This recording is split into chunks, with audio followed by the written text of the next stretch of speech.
We are going diesel drag racing. Exactly. And a big thank you to our sponsors, ETS Racing Fuel, Fifth Third Bank Motorsport, Peak, Penske Racing Shock, Scott Lewis and Associate, Total Seal Piston Rings, ARP, Performance Plus Global Logistics, and Shop Monkey.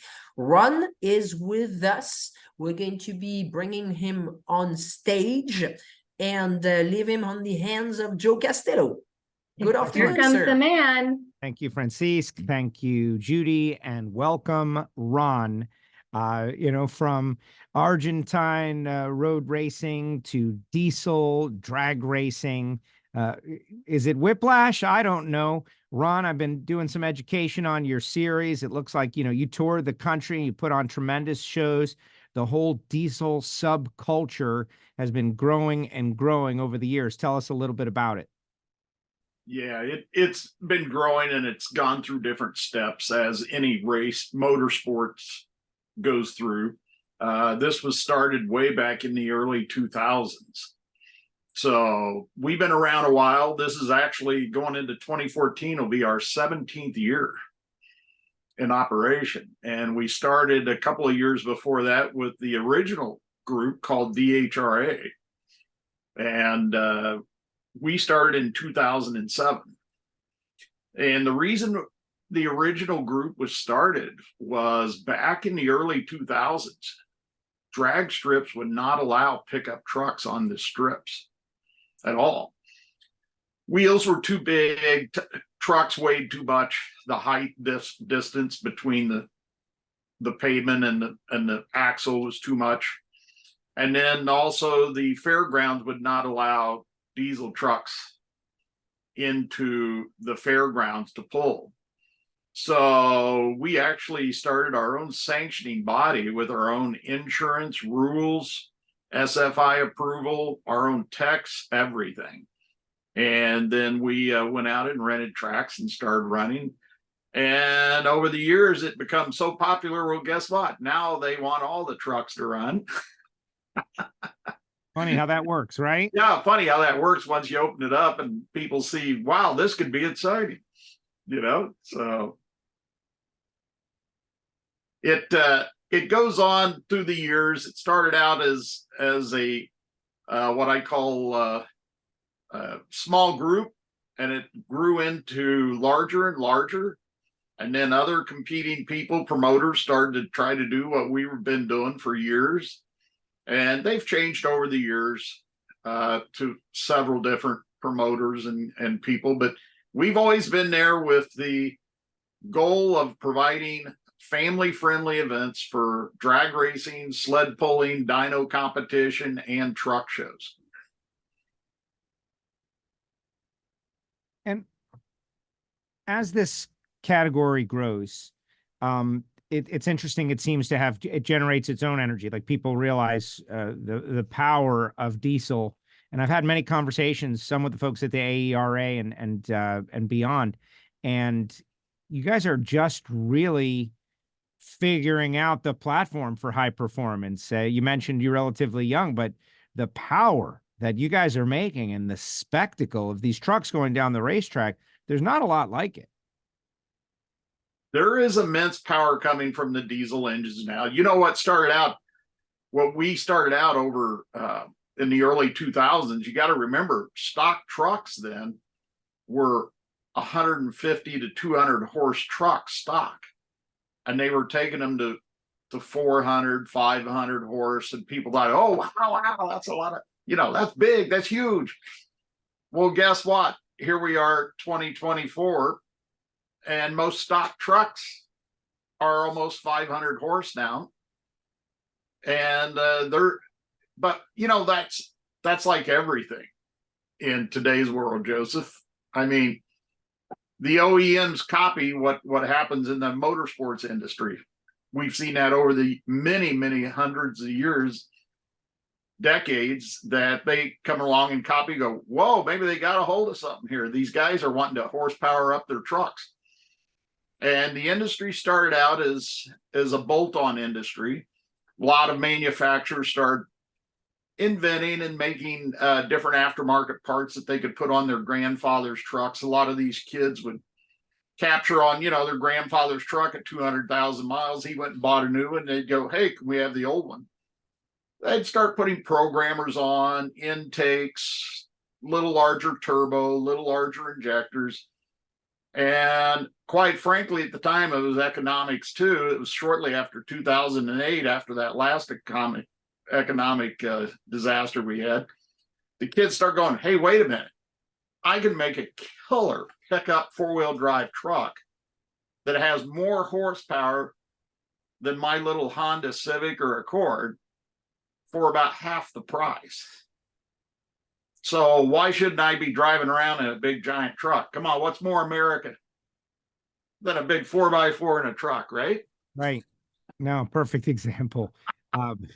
What is more American than a big 4x4 in the truck? And we keep talking about the youth. I think one of the themes of the industry week, and each year there's a theme, it has been reaching out to youth, trying to get the next generation involved, trying to spark the interest. What age group do you find most interested in this diesel truck craze? Rural market 16 to 35, easy. I'd say that's 80% of our participants. The rural market, you got to realize, it's not like today's suburbia.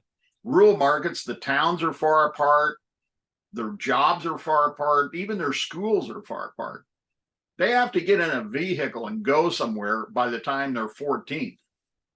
Most of them already know how to drive by using the farm truck or the tractors. And when they hit 16, they're already working somewhere or driving to school. They're looking for ways to customize their trucks, make it look different from everybody else.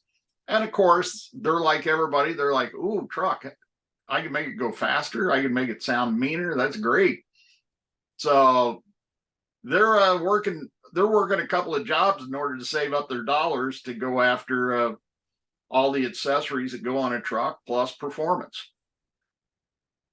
And that area is really the base of drag racing. And as someone who spends more than a normal amount of time at drag races, I appreciate the power in the aftermarket. And you guys are really being fueled by that. Let's talk a little bit about how your series, gives an outlet to showcase what the aftermarket is capable of. Without what you guys are doing, where is this happening, right? People want to go out. Ultimately, they want to show what all those adjustments and modifications have done using a proper facility. And when they do that, that empowers the aftermarket. All right, we got a place to do this. Talk a little bit about some of the aftermarket parts and pieces and how they've improved. Well, they've really improved tremendously. And a lot of it's been developed by many of our small brick and mortar diesel shops who went, you know what, I think I found a better way of doing this than the OEM. And then our manufacturers actually picked it up. And throughout my history of being an automotive aftermarket, a lot of the manufacturers came to me and said, Ron, what can we build to get into this marketplace? And we already had some great guys at the beginning. ARP's been one of the people there for years building. You got to have good head bolts to hold these things together. I mean, Yes. They'll blow the heads on them every time. I mean, so then I went to people like Molly, and Molly goes, Ron, what do we need to build? I said, well, build us a piston that my guys can keep squirting nitrous through that won't burn the middle of the piston clean through. Can you do that? Guess what? They did it. And same way on gaskets. One of the original guys that helped us out, Bill McKnight at Molly, he passed a few years ago. He says, Ron, what do I need to build? I go, something better than OEM gaskets. These things are blowing through like paper, and build us some good gaskets. So over the years, they've developed some great manufacturing products, cranks, rods, you name it, lifters, everything has been heavy duty built to take the extra horsepower. I mean, okay, so these guys were starting out with 300-400 horse stock trucks. Well, now they're building street trucks at 800 horse. Do you think an OEM part's going to be hold up to that? Not for very long. And so the cascade of improvement that is motorsports and competition. And we always say competition improves the breed. You improve one part of your truck, your vehicle. You want to go faster. You want to have fun, and then you expose the next one in the chain that is, as you just mentioned, right, a little too weak, and that has to be improved. Thus, opening up the whole aftermarket on the vehicle to get involved. I'm sure that goes right through the driveline as well. Yes, it does. All the way back. I mean, you can make a 3,000 horsepower diesel engine, but if you can't get the power to the wheels, what good does it do? I mean, it's the whole driveline, transmissions, the rear end, the gears, everything. So they all had to be, and then you get into the suspension. The suspensions all had to be reinforced because obviously you're higher horsepower. Well, then you get into the cooling. See where I'm going? It never stops. Never stops. Yeah, no, It never stops. That is racing in motorsports. Hey, there's a question out there, and I want to roll it into a challenge that I'm sure you guys have with regulation and whatnot. And Eduardo says, do you see a role for sustainable fuels in diesel drag racing? And so I know diesel and sustainable fuels, there's some crossover there with with biodiesel and whatnot. Please speak on that. But also with government regulators trying to we know what their goals are with environmental concerns, and sometimes there's overreach. And so how are we balancing all of these things at the same time? It's a tough fight. It really is on a daily basis. Most people don't realize that each state, if you look at the little sticker on the diesel pump, regulates the amount of biofuel that goes even in your number 2 diesel. It changes. So the regulation of diesel fuel, it's number 2 at the pumps. And they've dropped a lot of the additives and the sulfur out of it in order to create a cleaner pollution environment. But if you go back, Shell released a fuel report probably about 4 or 5 years ago that was very interesting, and showed that 80% of Europe runs on diesel fuel. And if you compare the fuel used in Europe as diesel fuel, it has over 80 more chemical components in it that makes a much higher efficient and cleaner burning diesel fuel than what's used in the United States. And that's compared to 80% of gas vehicles used in the United States and only 20% diesel. So are we doing something wrong? Yeah, I think intentionally. So getting back to the original question is fuel in competition. You have to regulate some competition because a lot of mixtures give the advantage over the different fuel types. I mean, we've had some guys, they actually use jet fuel in a lot of the diesel fuel. And you got to keep it a regulated, being a sanctioning body, we have to keep it where it's fairly equal to everyone. And by doing that, we ask for number 2 diesel with additives that are on the marketplace, which are right now cetane and additives clean. There's several companies that make additives for the diesel fuels. So having a specific fuel for racing, yeah, you still got to follow what's available according to EPA rules. Interesting. So where is this all going? You have talked a little bit about the success you've had, and I would also like for you to give us a little information on where we can see this. But do you consider, the level of growth that you've had to be a harbinger of things to come? Are you going to continue to grow at this level? Is it going to grow bigger? And what's possible in the future for the National Association of Diesel Motorsports? It's actually growing bigger. We have, to give you an idea, when we started out, there was 3 diesel events in the United States. 3. Yeah, 3. That's shocking. And now how many are on now? During the summer months, during the motorsports months, you can find a drag race or sled pull probably 4 days out of every week in some different county in every state. What I call the Farm Belt, basically Kansas all the way over to New York. Yeah, there's one 4 days out of the week in every state. It's that populated now. That's incredible. Yeah, yeah. And as far as drag racing, yeah, of course you got to go to drag strips, and that is my concern, is the number of drag strips diminishing from our locations around the country. A lot of them are getting eaten up by regulation, by population. They're closing, and I'm a little concerned about that, because it's making our guys harder and harder to find places to go drag race. But that's in all motorsports, not just us. But in the rural markets, that's the nice thing. See, drag racing is still huge at the drag strips in rural locations. Yeah, that's one of the great challenges, right? But the problem is that there's not tons of people in the rural locations, and so doing it as a business to make money, it makes it much more challenging. But for a market like you guys have, regardless, you need a place to race your vehicle.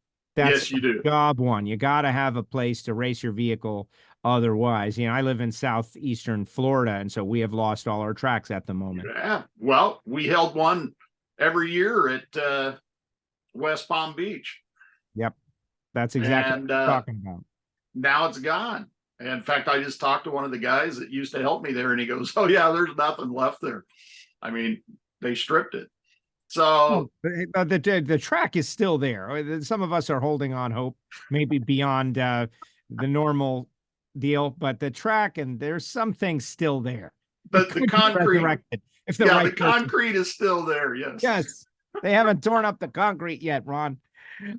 So let's expand a little bit. Tell us what a typical NADM event is like. Like, what's happening at your events? It changes. It changes per venue. I mean, if we're at a drag strip, obviously we're going to be drag racing. If we usually have a truck show, sometimes we have a dyno there, a dyno competition. And see, there's all different factions of diesel trucks. It's not just, okay, everyone thinks diesel trucks is all the same. Well, they're not. There's pulling trucks, there's racing trucks, there's even dyno trucks. There's show trucks, and then there's street trucks.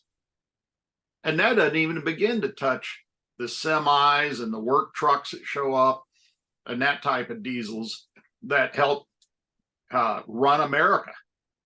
And at our brick and mortar shops, they're working on all these. So what the EPA did was actually shortened up. They ran off a lot of the strictly performance shops that were doing some illegal add-ons and this type of thing for off-road. And but what it made the regular brick and mortar diesel shop was even busier, because now not only are they repairing me and you's garbage trucks, snow plows, street repair trucks, street construction trucks, farmers trucks, now they're getting everybody else's trucks. And here's a nice thing about our aftermarket. It is blowing up from the ground up, from the motor parts, the transmission parts, everything. And there's a reason for that. They can't get any new trucks. The chips aren't available. The trucks aren't available. I just heard from a guy yesterday that said I wanted a new Ford F-350 loaded, and they told him, well, maybe 12, 14 months from now on the model he wanted. Well, Wow. these guys are using it to work. They can't wait that long. So what a lot of people are doing is they can't get a new truck plus the cost. I mean, the cost of a new truck's upward of 80 grand plus. I mean, F-450 is 100,000 stock. So it's expensive. So a lot of the people are going, you know what? Let's do rebuilds. Well, all my shops are experiencing growth and rebuilding the motors, rebuilding heads, transmissions, you name it, what's on the truck, they're rebuilding right now. And they're 3 to 6 weeks behind. Yeah, easy. And a lot of them are waiting on parts. A lot of them are waiting. We're just that backed up. And they can't find enough diesel mechanics to complete the jobs. They'd hire people. I see ads on all the time. Looking for a new mechanic, looking for a new mechanic. Wow. Well, and that's just kind of an interesting thing, conversation about the economy. Like in one area, there's a challenge, but what happens is another area, it pops because of it. It's kind of interesting. So, Ron, let's talk about an action step for the folks out there. Like what's the best, what are we trying to accomplish, for you guys? And certainly in 2024, we'll be on the lookout for events. But as far as a get involved action step, what would you recommend for folks out there who want to keep the diesel motorsports on their radar? Go to our website, dieselmotorsports.us. Look at the events. They're all different kinds of events to cover different aspects of the 5 different truck divisions I told you about. Get involved. It doesn't have to be us, any diesel event. Go to your local one. Show them what you can do. Get on the track. You know, I went, this has been a couple of years ago, but we went to actually the drag strip during Sturgis Bike Week. Now, okay, it's Bike Week. But guess what? What do they haul those bikes up there with? Right. Diesel pickups. Yep. Makes perfect sense. That's awesome. So we had maybe 20 kids piled up. I call them kids, 18 to 30-year-olds at the fence. And we only had like, I don't know, 12 or 13 in our ET bracket, which is, you know, base racing, estimated time. And I walked over to these guys. I go, how come you guys haven't signed up to go down the track? Well, we don't know how to do it. We're afraid of breaking something. I go, guys, it's 80 miles an hour, most in an 1/8 mile here on a stock truck. You're not going to break it. You get up that fast going up on the ramp on the highway, don't you? They're like, yeah. I said, I'll tell you what, I'll make a challenge for you. I drove a 96 12 valve 11 hours to get up here. See that one sitting right over there? I'll take any 3 of you and race you right now for free. And they're like, get out of here. You'll race that old thing against our trucks? And I'm like, yep, challenge on right now. Which 3 of you want to come over and do it? Well, guess what? I beat 2 out of the 3. Yeah, they walked into that one.